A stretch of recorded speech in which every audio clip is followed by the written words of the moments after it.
Subscribe करें हमारे YouTube channel साधना gold को और पाएं वीडियो सबसे पहले। और हाँ, बेल आइकन दबाना ना भूलें। तीन प्रकार के ताप हैं। जितने भी संसार के दुख हैं उनको तीन हिस्सों में बांटा है, दैहिक, दैविक और भौतिक। शरीर में कोई पीड़ा हो गई, कोई रोग हो गया, दैहिक पीड़ा।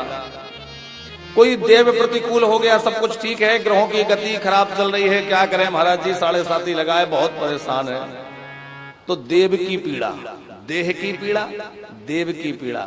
और भौतिक पीड़ा मानी कोई व्यक्ति जबरदस्ती सता रहा है, क्या करें महाराज जी, वो पड़ोसी आए दिन झगड़ा करता है?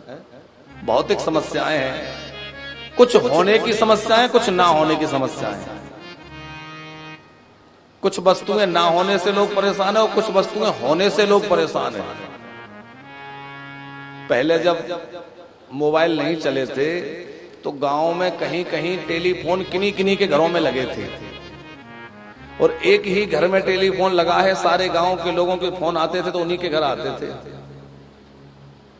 तो पहले तो वो बड़े प्रसन्न होते। हमारे यहाँ एक व्यक्ति के घर में फोन लगा पहली बार, तो लोग दौड़ दौड़ करके जाएं और उनके फोन आए तो वो भी बेचारे बुलाने जाएं, इस मोहल्ले उस मोहल्ले तुम्हारा फोन आया है। तो लोगों को तो इस बात का दुख था कि हमारे यहाँ फोन नहीं है, लेकिन वो बेचारे इससे दुखी थे कि हमारे घर में फोन है। समझ गए ना क्यों दुखी थे? सो रहे हैं तो आ रहा है, दिन में आ रहा है, उसको बात करा दो, उसको ये खबर देना है, इसको ये खबर देना है। तो व्यक्ति कुछ ना होने से परेशान है और कई बार कुछ होने से भी परेशान है। यह है भौतिक ताप, दैहिक, दैविक और भौतिक।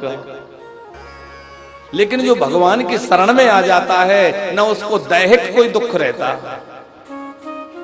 अब यहां थोड़ा विचार करने की बात है कि यहां लिखा है तापत्रय विनाशाय, तो क्या दैहिक दुख समाप्त हो जाएंगे? कोई रोग नहीं होगा?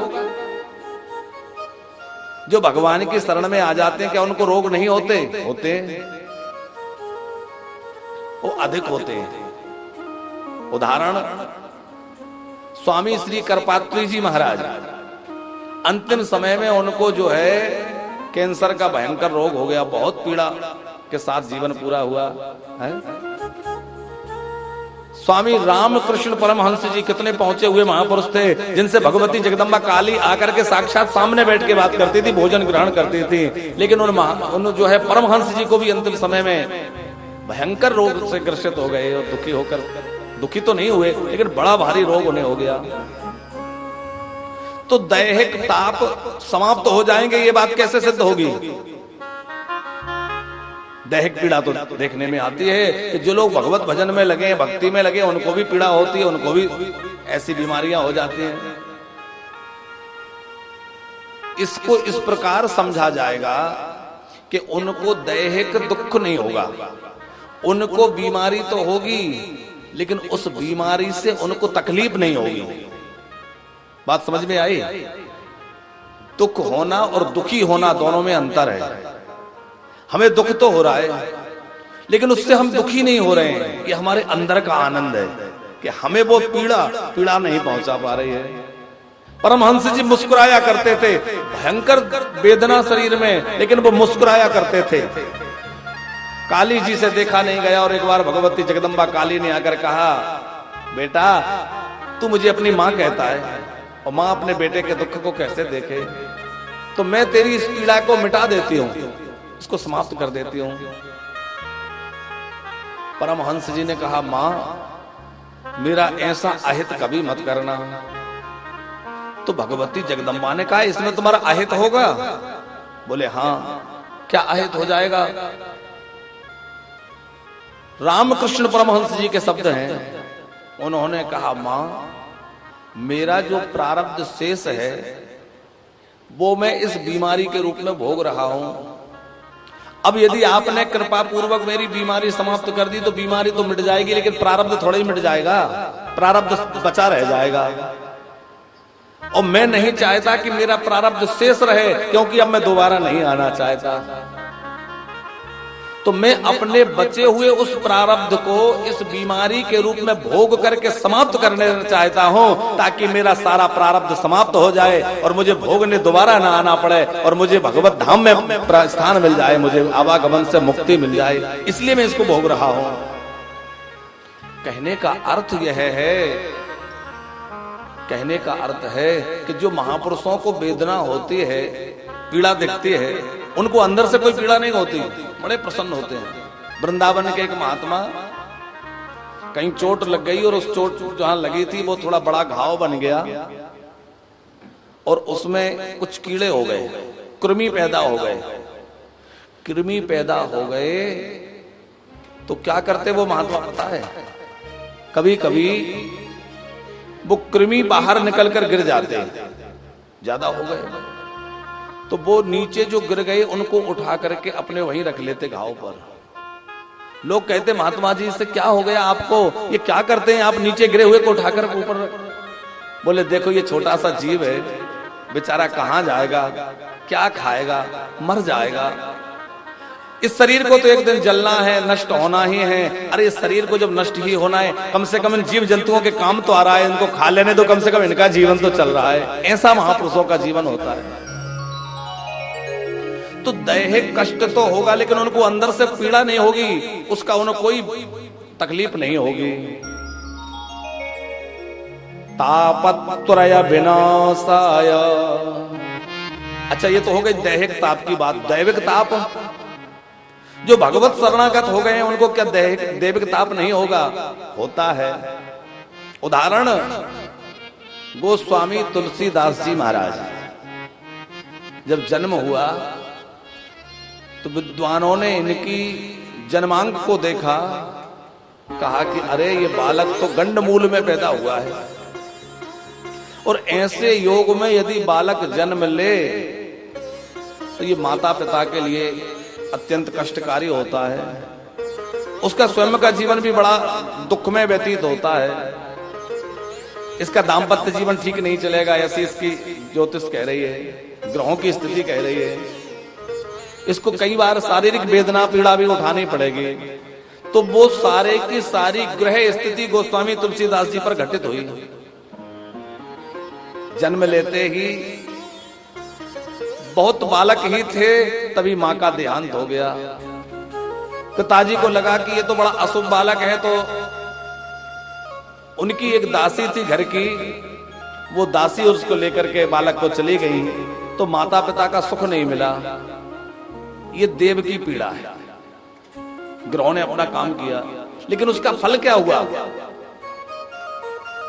गोस्वामी जी भगवत भक्त हैं, इसलिए उसका परिणाम यह हुआ कि उनको अपनी मां का दूध पीने तो नहीं मिला, लेकिन जगत माता भगवती पार्वती उनको दूध पिलाने आई। भगवती पार्वती का दूध पीने को उन्हें मिला। तो जिन पर भगवत अनुग्रह है, ग्रहजन्य तकलीफ पीड़ा तो उनको होगी, लेकिन वह पीड़ा अनुग्रह में बदल जाएगी। उनको भगवती पार्वती दूध पिलाने आती थी गोस्वामी तुलसीदास जी को। आगे इनका दाम्पत्य जीवन ज्यादा नहीं चला, बिगड़ गया। पत्नी की पर मृत्यु भी हो गई। जब ये छोड़कर चले गए तो बाद में रोते रोते इनके वियोग में पत्नी ने शरीर छोड़ दिया था। तो ग्रहों ने अपना काम किया कि इनका दाम्पत्य जीवन बिगड़ गया, लेकिन परिणाम क्या हुआ? उसका परिणाम यह हुआ कि गोस्वामी जी के द्वारा रामचरितमानस जैसा ग्रंथ प्रकट हो गया। रामचरितमानस को गोस्वामी जी ने प्रकट कर दिया है। ये उसी का प्रभाव तो हुआ। हनुमान एक बार क्या हुआ, गोस्वामी तुलसीदास जी के ग्रहों की स्थिति थी ना कि शरीर में बड़ी पीड़ाएं हो गई। इनके बाहु में बहुत पीड़ा हो गई, शरीर में भयंकर कष्ट उत्पन्न हो गया, असहनीय वेदना होने लगी। तो क्या किया इन्होंने? हनुमान जी की शरण ली और हनुमान बाहुक नामक ग्रंथ प्रकट हो गया। हनुमान बाहुक उन्होंने वहीं लिखा। इनके देह की पीड़ा उस समय पर निवृत्त हो गई। कलयुग ने इनको बहुत दुख पहुंचाए, लेकिन परिणाम क्या हुआ? विनय पत्रिका जैसा ग्रंथ इन्होंने प्रकट कर दिया, जो आज भी साधकों के लिए कितना उपयोगी सार्थक सिद्ध हो रहा है। कहने का अर्थ यह है कि जो ग्रहों की पीड़ा है, ग्रहों का प्रकोप है, वो तो सब पर होगा, पर जो भगवान की शरण में है वो उससे दुखी नहीं होंगे, बल्कि उसका परिणाम उनके लिए सुखद ही होगा, उनके लिए वह आनंददायक मंगलदायक ही होगा। दैहिक ताप को हमने समझ लिया, दैविक ताप को समझ लिया, और भौतिक ताप, इसने ये कह दिया, उसने वो कर दिया, ये भौतिक ताप है। इसकी निवृत्ति कैसे हो जाती है, इसका उदाहरण मीरा से समझ लीजिए। मीरा जी को जीवन में सबने कितना सताया, भौतिक जगत में उनके लिए कितनी परेशानियां आई। उनकी ससुराल वालों ने कितना उनको प्रताड़ित किया, परेशान किया, लेकिन फल स्वरूप मीरा जी को दुख नहीं हुआ, वो दुखी नहीं हुई, वो अंदर से आनंदित ही बनी रही। सोचती है अच्छा हो रहा है, यदि ये सब लोग मेरे अनुकूल होते तो मेरी इनमें प्रीति होती, और इनमें प्रीति होती तो मेरा मन हो सकता है भगवान के भजन में इतना ना लगता। अच्छा है, वातावरण प्रतिकूल है, घर में मन नहीं लगता। अब तो गोविंद की कृपा ऐसी है कि दिन रात उनका ही स्मरण होता है। प्रतिकूलता में भी अनुकूलता का अनुभव करते हैं। भौतिक समस्याएं बहुत आई, पति का असमय निधन हो गया, इनके पति एक युद्ध में मारे गए, जेठ ने इनके जो राणा संगा थे बहुत तकलीफें दी, उदाबाई ने इनको क्या कुछ नहीं कहा, जो इनकी ननद थी कितनी पीड़ाएं झेली। ये सब संतों की बात हम बीच में इसलिए लाते हैं, देखो भागवत तो हम लोग सुन ही रहे हैं, पर इन संतों के जीवन से अपने सुन करके अपने जीवन को संवारना है। इन संतों ने कैसे कैसे कष्ट सहे, पर धर्म के मार्ग को नहीं छोड़ा, भक्ति के मार्ग को नहीं छोड़ा, और परिणाम क्या हुआ, उनके वो दुख तो कुछ समय के थे, पर उनका यश हमेशा हमेशा संसार में व्याप्त हो गया, उनका जीवन सार्थक हो गया। तो भगवत शरण में आए हुए जीव को भौतिक दुख, भौतिक तकलीफ भी नहीं होती। बाहर से भले ही उसको चाहे जितनी प्रतिकूलता आ जाए, पर अंदर से उसको तकलीफ नहीं होती, वो प्रसन्न ही रहता है।